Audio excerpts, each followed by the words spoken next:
Donc, les gars, on se retrouve sur cette page où on avait fait la suppression, la modification et l'ajout. Et on va tester un petit peu tout ça pour voir si ça fonctionne. Donc moi, je vais mettre une référence, une catégorie. Je vais l'appeler ma catégorie. Je vais mettre Toto, Yellow, Size, on va mettre XXL. Un prix, on va mettre 33,99. Stock, on va mettre 230. Ce sera pour femmes. On va prendre une photo, n'importe laquelle, au hasard. Une super description. Je fais Add Product et on avait pas mal d'erreurs. Donc on va essayer de voir quelles sont ces erreurs-là. A priori, déjà, on a un problème au niveau de la copie de l'image. Il nous dit qu'il ne trouve pas htdocs 2025 tac tac. Ok, donc là, il y a un souci au niveau, il y a un souci au niveau du lien. Donc je vois pourquoi. Et on a un problème d'index à la ligne 56. Alors qu'est-ce qui se passe à la ligne 56? Donc j'ai mis $index et $key. C'est pour ça que ça ne fonctionne pas. Et le souci qu'on a, c'est le souci avec les images. Parce qu'en fait,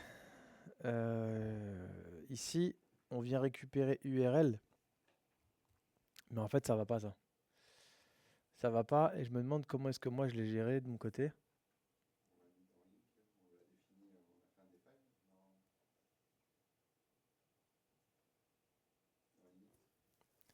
Ouais, en fait, on avait créé deux statiques là, de constantes. Est-ce qu'on chargeait bien le bon fichier? A priori, oui. Et le souci, il était là-dedans. Alors, qu'est-ce que j'aurais oublié là-dedans?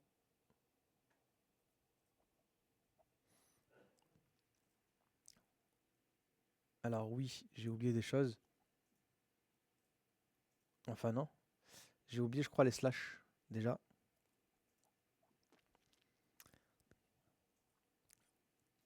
Ouais, j'ai oublié les slash. Et normalement, le dossier se trouve bien là. Je vérifie juste sur mon ordinateur. Donc dans htdocs, j'ai bien AFPA machin et c'est bien le dossier 11. Donc je pense que ce qui va pas, c'est que j'ai oublié les slash à la fin. Donc je vais recommencer. Je recharge. Ok, donc j'ai plus les erreurs, mais j'en ai une autre. À la ligne 94, j'ai une erreur, j'ai une erreur SQL. On va voir ce qui se passe. Donc là, je suis au niveau du poste, au niveau de l'ajout. Et il n'a pas kiffé un truc ici.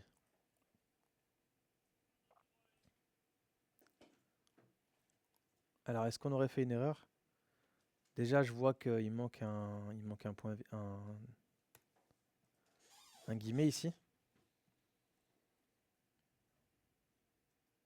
Donc ça doit être ça l'erreur, je pense. Je vais recharger. Votre produit a bien été inséré. Et regardez, je l'ai bien ici. D'accord? Par contre, l'image ne se charge pas. Alors, pourquoi l'image ne se charge pas? On va voir ça pourquoi. Alors, pourquoi elle ne se charge pas? C'est parce qu'en fait, dans le nom, j'ai mis le chemin, vous savez, vers... j'ai mis l'URL complet, en fait. Euh, et nous, on n'a pas géré ça comme ça. Nous, on avait dit qu'on voulait finalement, au final, simplement mettre le nom de l'image. Parce qu'en fait, on avait directement mis dans le HTML euh, deux points slash picture. Vous vous rappelez? Donc on avait dit on arrête de mettre tout l'URL en BDD, on met juste le nom de l'image. Donc du coup, ici on va simplifier les choses. J'ai pas besoin de l'URL du site, tu vois. Je vais juste dire que l'URL... en fait, c'est quoi? Ça, j'en ai même plus besoin. Et je vais juste mettre picture name, tu vois. Ici, là, je vais juste mettre picture name. Et pour l'insert, pareil, je vais mettre picture name. J'ai pas besoin de stocker l'URL complet, tu vois. Je vais stocker juste le nom de l'image. Donc je vais revenir en arrière. Non, il veut pas. Donc je vais devoir recommencer. D'ailleurs, je vais en profiter pour la supprimer. Je supprime. A priori, le produit il a bien été supprimé. Ça, c'est nickel. Donc, je vais remettre une référence. Je vais mettre n'importe quoi, les gars. C'est juste pour tester.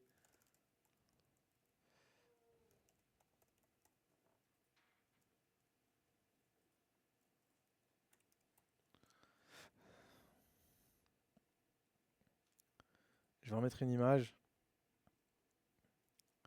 Une super description. J'ajoute. Donc, le produit a bien été inséré. Par contre, l'image ne s'affiche toujours pas. Ça, c'est embêtant. Alors, qu'est-ce qui s'est passé? Donc là, le souci, en fait, c'est parce que j'ai récupéré que le nom et pas l'extension.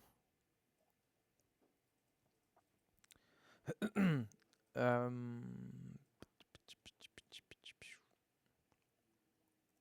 Je vais revenir en arrière, s'il veut bien. Et je vais faire un petit var dump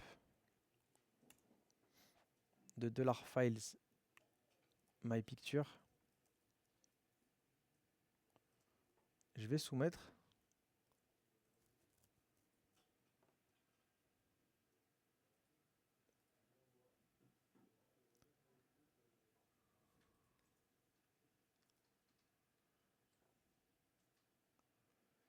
Donc dans name, normalement, j'ai l'extension. Je sais pas pourquoi il n'a pas voulu me le faire.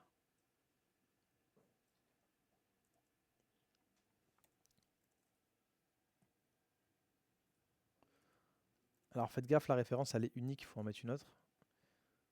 Donc c'est bizarre qu'il m'affiche pas l'image parce que dans name, j'ai l'extension.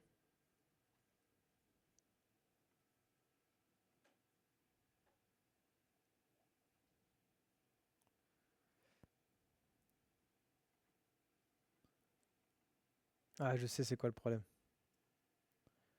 Je crois que l'image que j'ai prise, elle avait un double guillemets à l'intérieur. J'ai l'impression. Ouais, je vais essayer de reprendre une image normale. On va changer l'image. Et je vais prendre celle-ci. Add product. Ça passe toujours pas. Vous avez vu l'erreur, vous, ou pas?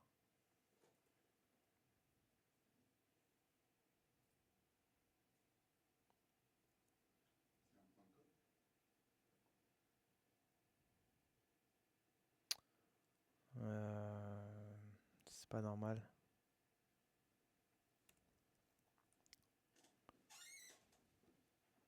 Attends, je vais recommencer.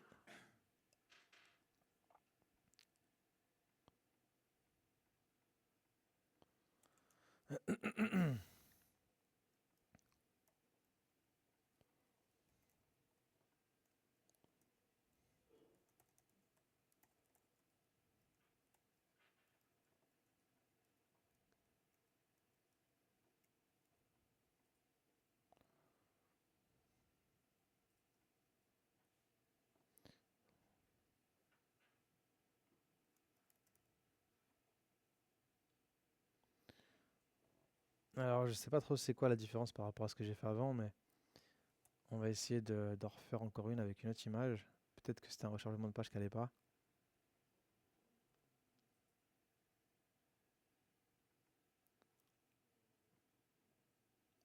Bon, en tout cas, maintenant ça passe.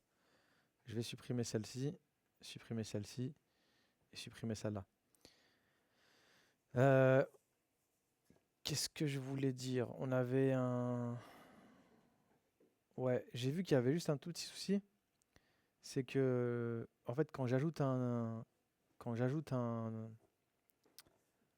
produit, ces éléments, ils restent ici à l'intérieur. Tu vois là, quand je fais ça, là,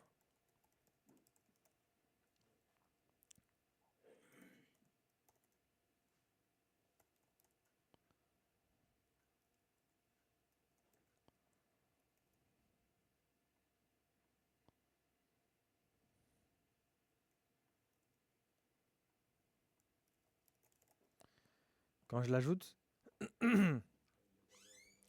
c'est resté ici. Et moi, ça, j'ai pas envie que ça reste là. Alors, je pense que c'est resté ici parce que je pense qu'on fait un extract. Ouais. En fait, on a fait un extract ici. Et on a un problème qui peut se résoudre de la même façon aussi. Quand on fait un modifier, après le bouton, une fois qu'on a modifié, le bouton modifier reste en place. On ne peut plus faire d'aller. Ouais, mais c'est normal. On n'a pas géré ça. Mais là, mon souci, c'est que du coup, ça reste pré-rempli. Alors, est-ce que c'est un comportement qu'on veut garder ou pas? Moi, j'ai tendance à dire que non, tu vois. Donc, si on voulait faire ça, Forcer une header location à la fin de l'if, une fois que non, on va faire encore plus simple, regarde. On va dire, on va rajouter cette condition-là. On va dire, en gros, initialise-moi les valeurs, tu vois, que si la variable, elle existe et que ça existe aussi.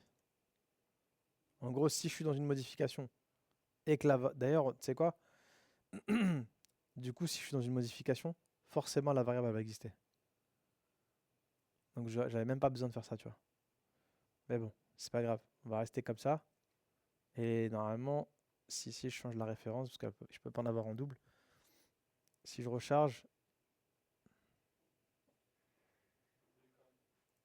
normalement, ça devrait se barrer. Ça s'est barré. Ok?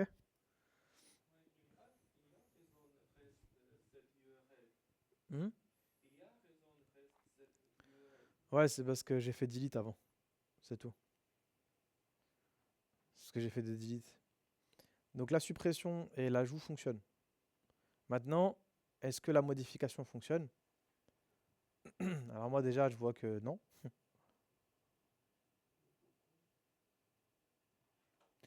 Alors je sais pourquoi je me suis trompé. Ici, c'était pas $post qu'il fallait mettre. C'était $action, $get action.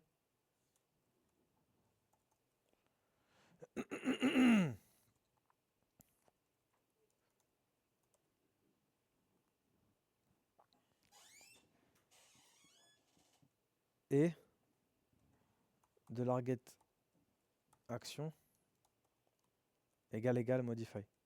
C'est ça qu'il fallait faire. Donc ça fait un peu long, mais, euh, mais c'est ça qu'il fallait faire.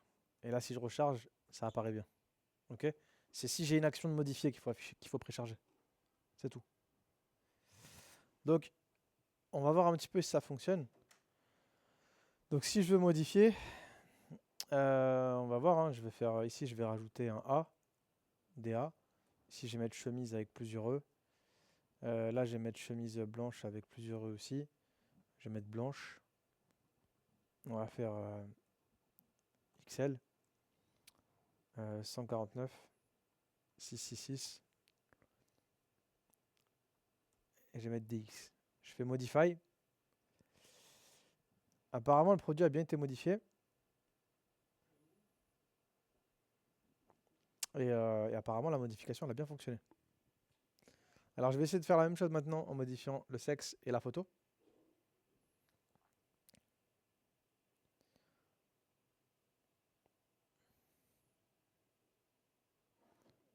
Est-ce que ça fonctionne? Donc ça, c'est pas passé.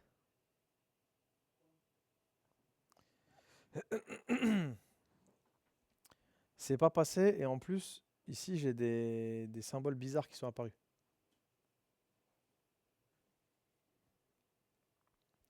Alors, est-ce que vous avez réussi à gérer la photo?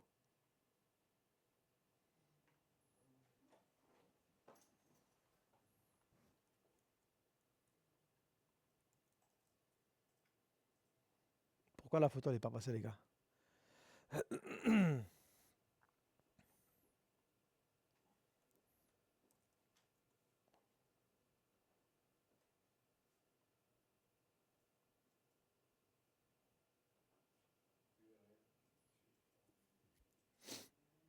Il n'y a que la photo qui n'est pas passée.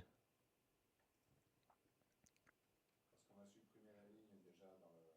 On se réfère à URL picture for BDD alors qu'on l'a mis en commentaire. Dans Modify? Ouais. T'es sûr? Sur le i7 du oui, Modified Product. Je regarde $6 post Modified Product et là URL picture for BDD. Ah ouais. Donc là, il fallait faire picture name. D'accord, bien joué. Ici, il fallait faire picture name aussi. Si j'ai un nom de fichier, c'est que j'en ai chargé un. Donc je vais recommencer.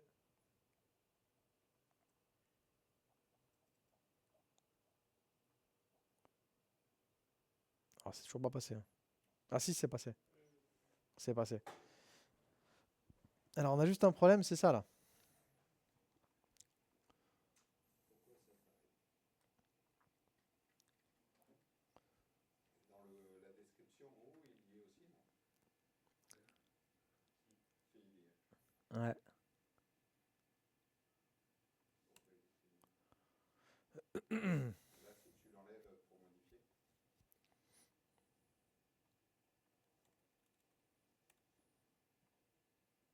Il te le rajoute. Il en rajoute un à chaque fois.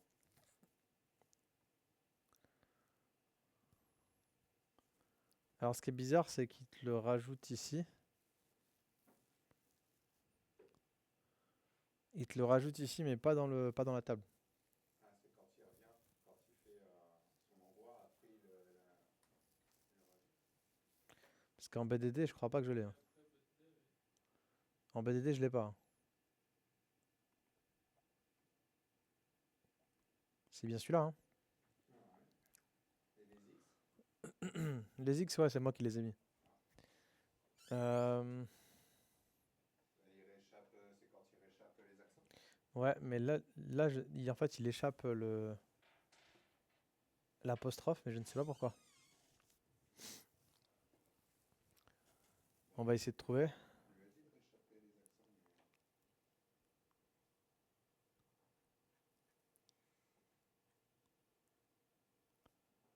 Dans la boucle for, on fait un add slashes. C'est lui. T'as dit quoi? Quand on fait la boucle for pour add slashes de toutes les valeurs postées. Non, parce qu'en fait, regarde, ici, c'est quand je veux faire modifier que ça le fait. Ah là, il l'a pas fait. Ah donc d'accord, il le fait pas là, mais il le fait quand je modifie en fait. Mais ce que je comprends pas, c'est qu'en BDD, tu l'as pas.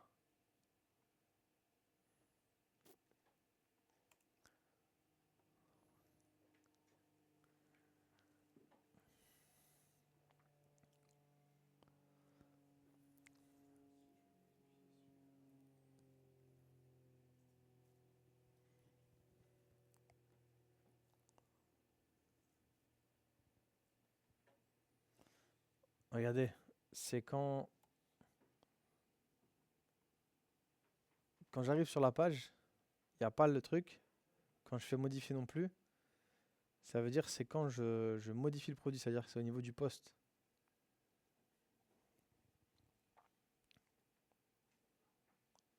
Ah, j'ai compris pourquoi.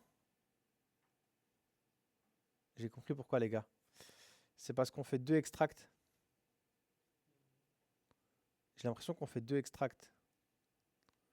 En fait, il y a l'extract.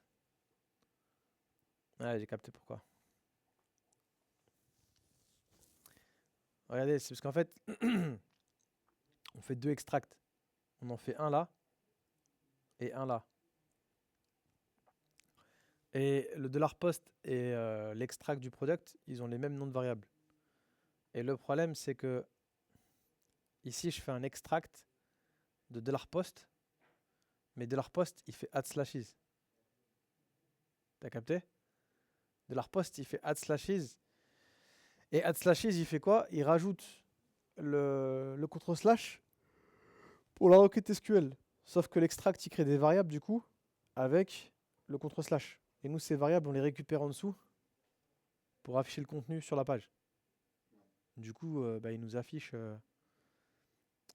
contre-slash, tu vois. Alors, je sais pas trop comment moi j'avais fait, je vais regarder comment j'avais fait. Je pense que j'avais pas dû voir l'erreur parce que j'ai fait pareil. Donc là, il faudrait faire l'inverse du add slash en fait. Je sais pas comment on fait l'inverse d'un add slash. Euh, on va demander.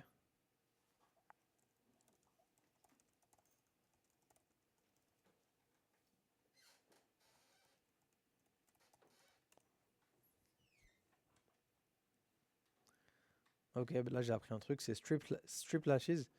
Et du coup, il faudrait faire ça partout en fait ici. Avant de l'afficher en fait dans le HTML, bah, il faudrait enlever les slash, tu vois, qui potentiellement ont été rajoutés. Donc, normalement, si je fais ça, ça corrige le problème. C'est bon. Il n'y a plus de slash.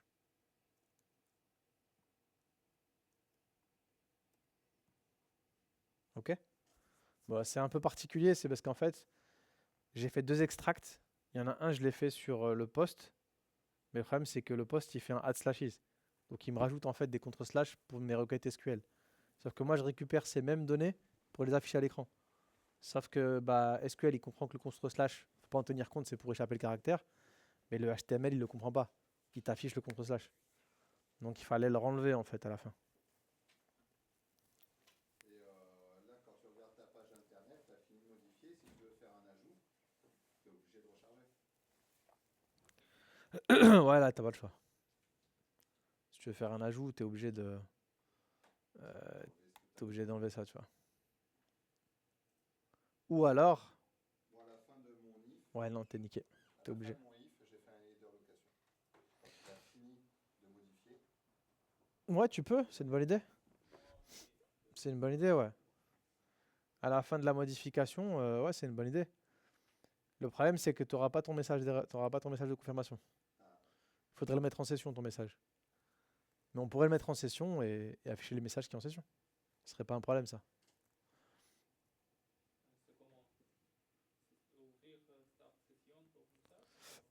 On l'a déjà fait, ouvrir Start Session. Donc là, tu aurais juste à faire genre $session slash message. Tu dirais que c'est égal à ça. Tu vois. Tu ferais genre un truc comme ça. Et plutôt que d'avoir ça dans la variable message,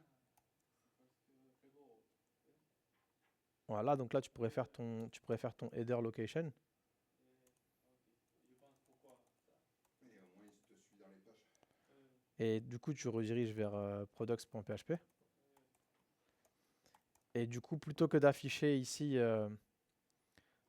écho de leur message, bah, tu ferais écho de leur session message. Ok. Si on a envie de faire mieux. D'accord.